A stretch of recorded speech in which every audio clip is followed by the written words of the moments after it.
there's far too many of you dying. You know we got to find a way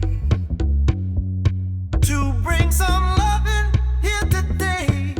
Yeah, Father, Father, we don't need to escalate.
So once you have most of your tile set up, I actually work myself into that little area where the toilet's at.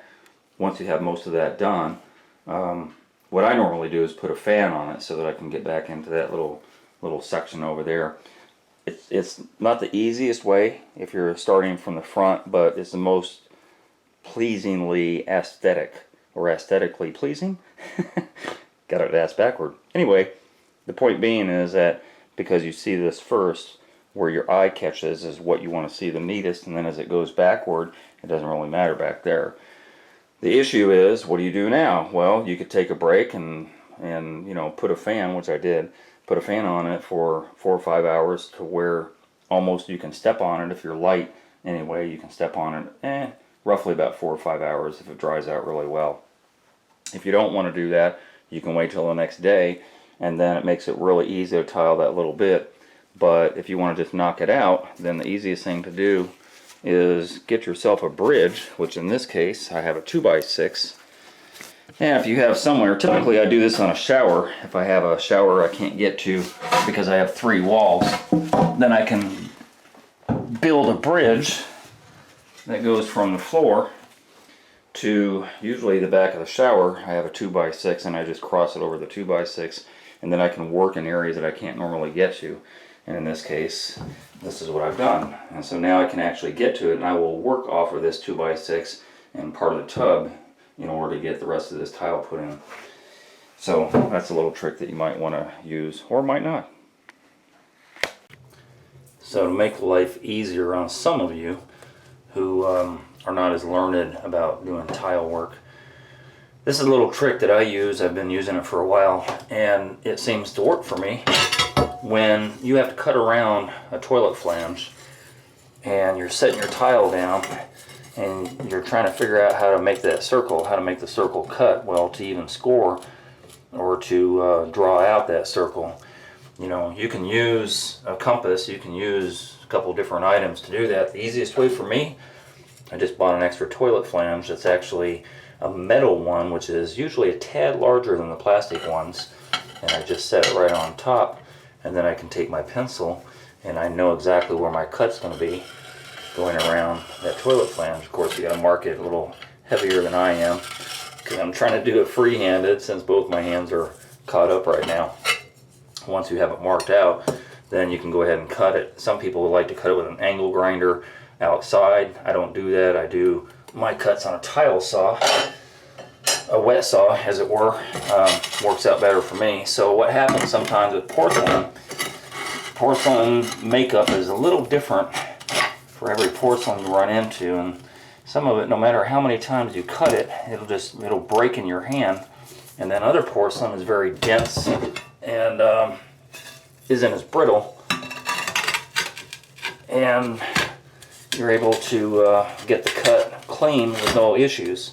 And in this case, I didn't run into the good solid piece. I ran into the brittle type, and I'll only do 2 cuts. If the first one breaks, I'll try it again. If the second one breaks, I move on because I don't want to keep on wasting tile. Although if I had to, I could use these for other cuts that I have going on. But in this case, it broke, and right where it broke at, you'll never see because the toilet's going to overlap that big time. So I'm not really worried about it too much, but that's how I did the cut on here. I just had the template with that toilet flange and made my cut the way I needed it. And that's just a little trick for you. By the way, this toilet flange broke, and there's another little trick to make that happen. It could either be literally this toilet flange that just gets screwed down to it if you have enough opening for your bolts. And in this case, I probably do. So I could use a toilet flange like this, or there's another type I'll show a picture of real quick.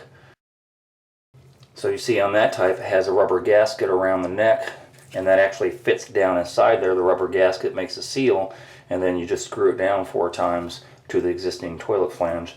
That makes life really easy when you've broken off one of these plastic edges here. So either which way, either the metal one or the one I just showed you will work for that too.